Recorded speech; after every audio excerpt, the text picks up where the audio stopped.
Good morning guys, problem solver में again आप सबों का स्वागत है। मैं हूं सूरज सर और आज हम चर्चा करेंगे जेसीईआरटी क्लास 8 के मॉडल पेपर के सॉल्यूशन के ऊपर। तो आप अगर क्लास 8 के स्टूडेंट्स हैं, जैक बोर्ड से संबंधित हैं, जेसीईआरटी से संबंधित हैं, तो आपको पता होगा कि झारखंड सरकार की ओर से आप सबों के स्कूलों में आपके जो स्कूल के जो प्रधानाचार्य हैं, जो प्रिंसिपल हैं, जो प्रधानाध्यापक हैं, उनको मंथली असेसमेंट भेजा गया होगा, जिसमें आपके टोटल 6 सब्जेक्ट हैं, math, English, Hindi, science, social science, Sanskrit, और 6 सब्जेक्ट जो है वो आपका इक्वल वेटेज में है। हर सब्जेक्ट पे आपका 10 नंबर है और 6 सब्जेक्ट पे आपका टोटल 60 नंबर है। ये आपका मासिक मूल्यांकन है, मंथली असेसमेंट है और ये फरवरी महीना के लिए है, ओके, 2021-22 के लिए है। तो आज मैं आपको जो सॉल्यूशन करने जा रहा हूं वो जस्ट मैं मैथ सब्जेक्ट के ऊपर, यहाँ पर आपका टोटल जो मार्किंग स्कीम है 1 + 1 + 2 + 2 + 4 मींस 5 क्वेश्चन है।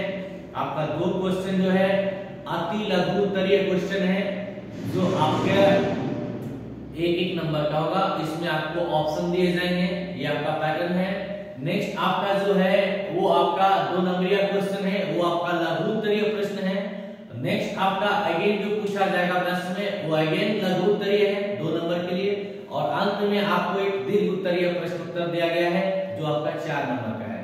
तो पहला क्वेश्चन 1 नंबर, दूसरा क्वेश्चन 1 नंबर, तीसरा क्वेश्चन 2 नंबर, चौथा क्वेश्चन 2 नंबर और आपका अंतिम क्वेश्चन 4 नंबर। 5 क्वेश्चन, 1 1 2 2 4 2 6 4 10 नंबर का वेटेज। तो चलिए मैं आज मैथ सेशन को स्टार्ट करता हूं। पेन पेपर लेके आप लोग बैठ जाइए मेरे साथ। चलिए एक नजर बात करता हूं जो आपके जेसीईआरटी क्लास 8 के फरवरी माह के लिए जो आपका मंथली असेसमेंट तैयार किया गया है मैथ्स के 10 नंबर के लिए, उसमें कैसे कैसे क्वेश्चन है। उसके बाद मैं आपको सॉल्यूशन कराते समय फिर से क्वेश्चन को दिखाऊंगा। देखिए सबसे पहला क्वेश्चन आपका 3t - 4 = 11 हो तो t का मान क्या होगा। आपके ऑप्शन है 15, 45, 5, 41। इसी तरह आपका देखिए सेकेंड क्वेश्चन है 75 पैसे का 2 रुपये से क्या अनुपात होगा। 75:2, 3:8, 3:4, 8:3। देखिए मैंने आपको कहा था ना 1 नंबर 2 नंबर आपका देखिए पे मार्क्स डिस्ट्रीब्यूशन 1 + 1, ये आपका अति लघु उत्तरीय है, ये आपका एमसीक्यू बेस्ड है। देखिए 3 नंबर आपका जो है 3 नंबर के लिए आपको डिजाइन किया गया 2 नंबर। इसमें क्वेश्चन है हल करें 2x + 5 / 3x + 4 = 3। आपका जो चौथा क्वेश्चन है ये चक्रवृद्धि ब्याज के ऊपर से सेट किया गया है। देखिए राम एक साहूकार से 40,000 रुपये उधार लिया, यदि वार्षिक ब्याज की दर 7% है तो 2 वर्ष बाद चक्रवृद्धि ब्याज ज्ञात करें, जबकि ब्याज वार्षिक संयोजित होता है। तो ये आपका चौथा नंबर क्वेश्चन है और इस पे भी आपको 2 नंबर है। अंतिम क्वेश्चन जो आपको चुना गया है वो आपका लाभ हानि चैप्टर से चुना गया है और इस पे आपको 4 नंबर है। देखिए क्वेश्चन है यदि कोई बैटरी 4% हानि की जगह 4% लाभ पर बेची जाए तो 6 रुपया अधिक मिलता है, बैटरी का करंट मूल्य क्या होगा। तो टोटल 5 क्वेश्चन है। अब मैं आपको क्वेश्चन और आंसर साथ ही साथ कराता चलता हूँ। चलिए साथियों शुरुआत करते हैं क्वेश्चन नंबर 1 के साथ। देखिए क्वेश्चन नंबर 1 क्या है 3t - 4 = 11 हो तो t का मान निम्नलिखित में से क्या होगा। आपको एक रैखिक समीकरण दिया गया है। रैखिक समीकरण में चर और अचर है और चर आपका t के रूप में है। तो क्वेश्चन में आपको t का मान निकालने को कहा गया है। आपका उत्तर दिया गया है पहला ऑप्शन के तौर पर 15, आपका सेकेंड ऑप्शन है 45, आपका थर्ड ऑप्शन है 5 और आपका फोर्थ ऑप्शन है 41। तो इसका राइट आंसर आएगा ऑप्शन सी 5। कैसे आएगा चलिए सॉल्यूशन करके देखते हैं। देखिए हमारे क्वेश्चन में क्या गिवन है 3t - 4 = 11। आप यहाँ पे गौर से देखिए, कोई भी समीकरण बनाने के लिए आपको क्या चाहिए, चर, अचर और गणितीय संक्रिया। ठीक है, चर उसको कहेंगे जिसका मान बदलता रहता है, अचर उसको कहेंगे जिसका मान नहीं बदलता है। तो चर क्या होता है a से लेके z तक कुछ भी। तो यहाँ पर चर जो यूज हुआ है वो t के रूप में यूज हुआ है और अचर किसको कहते हैं, गिनती वाले पद को। तो आपको क्या करना है, दिए गए समीकरण से चर और अचर को अलग कर देना है। तो देखिए 3t आपका चर है, -4 आपका अचर है, 11 आपका अचर है। तो आप -4 को दायां साइड ले जाइए, आप -4 को दायां साइड ले जाइए, 11 अपने जगह दायां साइड में रहेगा। तो आपका समीकरण क्या बन जाता है, 3t बराबर 11 + 4। ओके, और 11 + 4 कितना होता है, 15। इसका मतलब क्या हुआ, 3t 15 के बराबर है। 3t मीन्स क्या हो गया, 3 गुना t, तो 3 गुना t जो है 15 के बराबर है। तो t बराबर क्या हो जाएगा, 15/3। 3 का पहाड़ा से 15 कितने बार में कटेगा, 5 बार में कटेगा। तो t बराबर 5 आपका अभीष्ट हल है। आई थिंक डिटेल एक्सप्लेनेशन के साथ मैं आपको समझा पाया। चलिए क्वेश्चन नंबर 2 की ओर चलते हैं। क्वेश्चन नंबर जो है 2 वो आपका अनुपात समानुपात से पूछा गया क्वेश्चन है। क्वेश्चन है 75 पैसे का 2 रुपये से अनुपात क्या होगा। 75/2, 3/8, 3/4, 8/3। तो इसका राइट आंसर जो आएगा साथियों वो ऑप्शन बी आएगा। इसमें बहुत सारे बच्चे क्या करेंगे, गलती कर देंगे। कैसे गलती करेंगे, पहले लिखा हुआ है 75 तो लिख देंगे 75, उसके बाद लिखा हुआ है 2 रुपया तो लिख देंगे 2, और बोल देंगे सर जी आंसर होगा 75/2। ये गलत है बेटा, ऐसा नहीं होगा। देखिए अनुपात किसे कहते हैं, अनुपात एक्चुअली में क्या होता है, दो संख्या, 2 राशियों का अनुपात का मतलब ये होता है कि दोनों के बीच तुलना होना चाहिए, आइदर अंतर के द्वारा या भाग विधि के द्वारा। तो भाग विधि को ज़्यादा अच्छा माना जाता है। तो हम यहाँ पे 2 संख्या, 2 राशि जो भी दिया है उसके बीच भाग ऑपरेशन लगाएंगे। तो देखिए यहाँ पे पहला क्या है 75 पैसा, तो 75 पैसा लेंगे। दूसरा क्या है 2 रुपया, तो 2 रुपया लेंगे। तो हम लिख देंगे अभीष्ट अनुपात बराबर 75 पैसा बटा 2 रुपया, क्योंकि अनुपात को भाग विधि से बनाया जा सकता है, ये बेस्ट मेथड होता है। अब अनुपात में हम लोगों ने सीखा था कि अनुपात में मात्रक बराबर होना चाहिए। 75 पैसा और 2 रुपया दोनों में मात्रक अलग अलग है, एक में पैसा है, एक में रुपया है। तो रुपया को पैसा बना देंगे हम। तो देखिए हमें मालूम है 1 रुपया में 100 पैसा होता है, तो 2 रुपया में कितना हो जाएगा, 2 गुना 100 पैसा। तो ऊपर में 75 पैसा का 75 पैसा लिख दीजिए, नीचे में 2 रुपया की जगह में 2 गुना 100 पैसा लिख दीजिए, क्योंकि 1 रुपया में 100 पैसा होता है। पैसा पैसा कट गया ऐसा, तो आपके ऊपर में बच जाएगा 75 और नीचे हो जाएगा 2 गुना 100 बराबर 200। 25 का पहाड़ा पढ़िए, 25 या 75, 25 8 200। तो अनुपात कितना रहा है, 3/8, और यही आपका अभीष्ट अनुपात हो गया, ऑप्शन बी। चलिए नेक्स्ट सवाल, क्वेश्चन नंबर 3 की ओर चलते हैं, हल करें। ये भी आपका रेखिक समीकरण से सवाल है। ओके, क्वेश्चन है 2x + 5 डिवाइड 3x + 4 = 3। देखिए हल करें या मान ज्ञात करें, सरल करें, ये सब एक जैसा क्वेश्चन है। इसका मतलब होता है कि जो भी आपका चर राशि है उसका मान क्या होगा वो आपको निकालना है। तो चलिए दोस्तों शुरुआत करते हैं इस क्वेश्चन का। देखिए पहले आपका बायां पक्ष में क्या लिखा हुआ है लिख दीजिए, 2x + 5 डिवाइड बाई 3x + 4 = 3। देखिए आप एक चीज ध्यान दीजिएगा, अगर किसी संख्या के नीचे कुछ ना लिखा रहे तो वहाँ 1 हमेशा मौजूद रहता है। और आपको वो पता है, मैं वो डायलॉग हमेशा बोला हूँ, आज मैं फिर से बोल देता हूँ कि जिसका कोई नहीं होता है उसका खुदा होता है, और गणित का खुदा 1 होता है। तो 3 के नीचे कुछ नहीं है, तो 3 के नीचे ऑटोमेटिक 1 है। तो देखिए मैंने सॉल्यूशन स्टेप में, पहले स्टेप में 3 लिख के 3/1 कर दिया। अब आपको मालूम है कोई चीज़ बायां दायां रहता है और अंश बटा हर के फॉर्म में दोनों साइड रहता है, यानी दोनों साइड अगर भिन्न का फॉर्मेट रहता है तो पहले साइड के अंश को दूसरे साइड के हर से गुना करते हैं। तो पहला साइड का अंश क्या है 2x + 5, दूसरे साइड का हर क्या है 1, तो इसको गुना कर देते हैं, कैंची जैसा लगा देते हैं। सिमिलरली पहले साइड का हर क्या है 3x + 4 और दूसरे साइड का अंश क्या है 3, इसको गुना में ले लेते हैं, मतलब क्रॉस गुना करते हैं। इसी को क्रॉस मल्टीप्लिकेशन कहते हैं, इसी को वज्र गुणन कहते हैं। तो 1 से 2x + 5 को गुना कीजिए, 2x + 5 आ जाएगा। 3 से 3x + 4 को गुना कीजिएगा तो 3 से 3x गुना होगा 9x, 3 से 4 गुना होगा 12। तो समीकरण आपका आ गया 2x + 5 बराबर 9x + 12।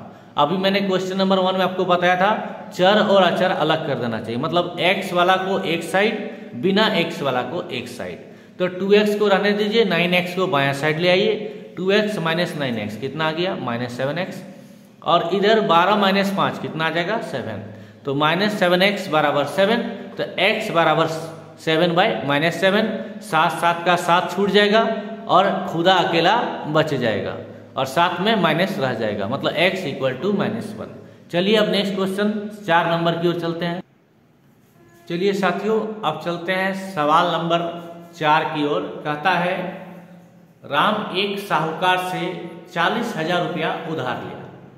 यदि वार्षिक ब्याज की दर 7% है तो 2 वर्ष बाद चक्रवृद्धि ब्याज ज्ञात करें, जबकि ब्याज वार्षिक संयोजित होता है। तो सवाल नंबर 4 जो है ये आपका लघु उत्तरीय रूप में पूछा गया है JCERT की तरफ से। ओके, और ये सवाल है आपका साधारण ब्याज चक्रवृद्धि ब्याज वाले चैप्टर से। तो चलिए क्वेश्चन को तोड़ तोड़ के पढ़ते हैं और समझने का कोशिश करते हैं। राम एक साहूकार से 40,000 रुपया उधार लेता है। मैंने आपको पढ़ाया था इस चैप्टर की थ्योरी में कि उधार ली गई या उधार दी गई राशि को मूलधन कहते हैं। तो क्वेश्चन पढ़ के हम लिख सकते हैं उधार राशि बराबर मूलधन, और मूलधन को हमने माना था P बराबर 40,000 रुपया। आगे कहा क्वेश्चन में यदि वार्षिक ब्याज की दर 7% है तो इसको हम लिख देंगे ब्याज की वार्षिक दर बराबर 7%। और मैंने अपने YouTube चैनल में जब इसको पढ़ाया था मैंने बताया था कि ब्याज की वार्षिक दर को हम लोग रेट ऑफ इंटरेस्ट कहते हैं, इसलिए सैंपल यूज होगा R = 7%। नेक्स्ट आपको बोला गया है तो 2 वर्ष बाद, तो आपके क्वेश्चन में समय दिया गया है 2 वर्ष, यानी आपका T हो गया 2 वर्ष, क्योंकि समय को हम लोग टाइम पीरियड T कहते हैं। तो आगे कहा गया है चक्रवृद्धि ब्याज ज्ञात करें, जबकि ब्याज वार्षिक संयोजित होता है। यानी क्वेश्चन में आपको चक्रवृद्धि ब्याज निकालने को कहा गया है और ब्याज जो है आपको हर साल देते हुए जाना है, क्योंकि ब्याज यहाँ पे वार्षिक संयोजित हो रहा है। इसका मतलब साल आपको 1 लेना पड़ेगा, मतलब आपको सालाना के हिसाब से चलेगा, और इस साल तक आपको ब्याज 2 साल तक ब्याज आपको देना पड़ेगा और रेट में कोई छेड़छाड़ नहीं होगा। हर साल आपको ब्याज का रेट 7% लगेगा। तो चलिए क्वेश्चन बोलता है चक्रवृद्धि ब्याज निकालिए। तो चलिए हम निकालते हैं। देखिए चक्रवृद्धि ब्याज बराबर क्या होता है मिश्र धन माइनस मूलधन। चक्रवृद्धि ब्याज को कहते हैं कंपाउंड इंटरेस्ट, इसलिए मैंने ब्रैकेट में लिखा है CI। मिश्र धन को अमाउंट कहते हैं, इसलिए मैंने ब्रैकेट में लिखा है A। और मूलधन को P कहते हैं, इसलिए मैंने ब्रैकेट में लिखा है प्रिंसिपल P। तो यहाँ पे आपका फॉर्मूला हो गया CI बराबर A - P। अगेन आपको मैंने पढ़ा रखा है A बराबर होता है P1 + R/100 का पावर T। A मीन्स मिश्रधन, P मीन्स मूलधन, R मीन्स दर और T मीन्स समय। मतलब मिश्रधन बराबर मूलधन 1 + दर/100 का पावर समय। तो मैंने हिंदी में ना लिख के वहां से मैंने फॉर्मूला को इंग्लिश में लिखा है, इससे थोड़ा सा इजी होगा। तो मिश्रधन बराबर हो जाएगा P1 + R/100 का पावर T माइनस मूलधन के जगह में P लिख दीजिए। देखिए दोनों पदों में P कॉमन है, P को आप कॉमन ले लीजिए तो अंदर क्या बच जाएगा आपका 1 + R/100 का पावर T, और P आपका कॉमन निकल गया इसलिए वहां पे बच जाएगा -1। अब आप वैल्यू पुट अप कर दीजिए। P था आपके क्वेश्चन में 40,000, रेट गिवन था 7, ओके, और टाइम गिवन था 2। तो पुट करने से आपका समीकरण बन गया यहाँ पर 40,000 बिग ब्रैकेट 1 + 7/100 का होल स्क्वायर -1। इसको आगे आप सॉल्व कीजिए तो आपको मिलेगा 40,000, 100 के 100 और 7, 107/100 का होल स्क्वायर -1। अगेन इसको आप सॉल्व कीजिए तो आपको मिलेगा 40,000 और 107 का स्क्वायर होता है 11,449। तो ऊपर लिख दीजिए 11,449 बटा नीचे आपका आ जाएगा 10,000, ओके, -1। अब 11,449 को 10,000 से भाग दीजिएगा आप, ओके, तो ये आपका आएगा 1.1449 और अंदर में आपका -1। तो आपका अंदर क्या हो गया 1.1449 -1 और बाहर में आपका क्या है 40,000। 40,000 नेक्स्ट स्टेप में वैसे ही रहेगा और आपका अंदर जो बच जाएगा वो बचेगा 0.1449।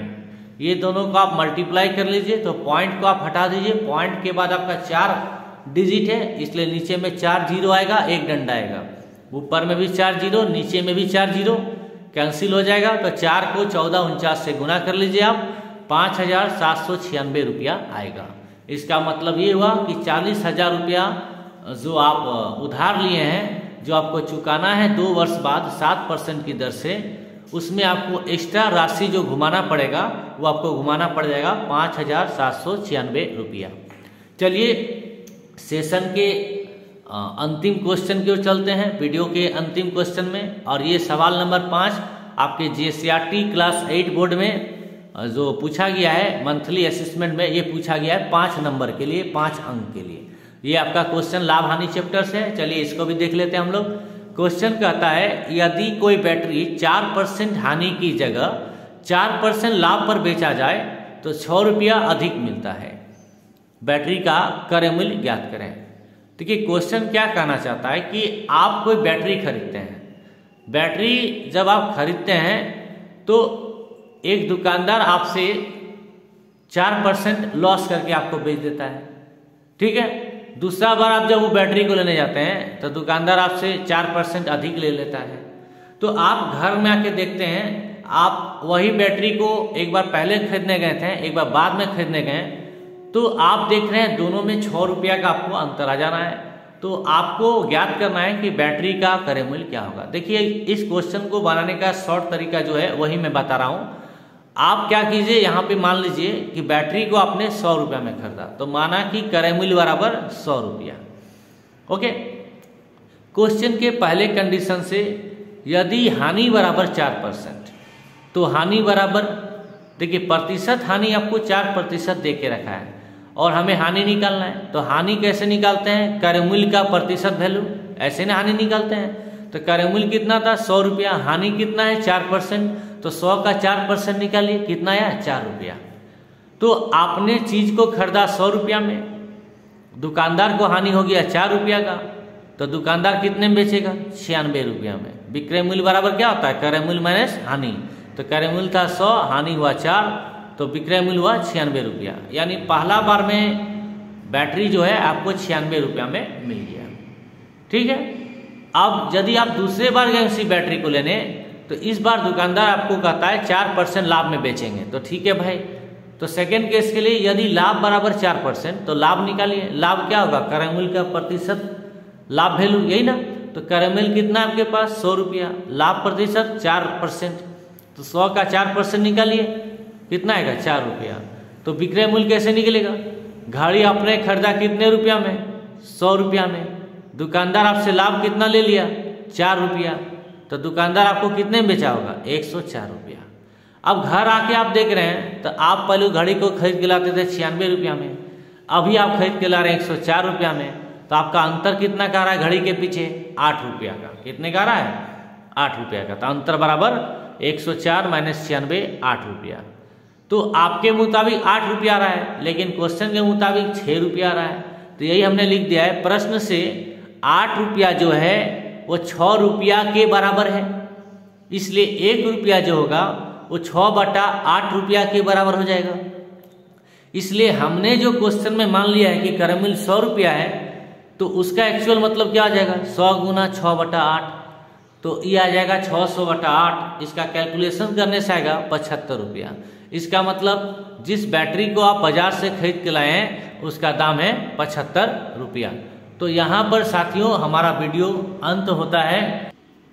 तो यहाँ पर साथियों हमारा वीडियो समाप्त होता है।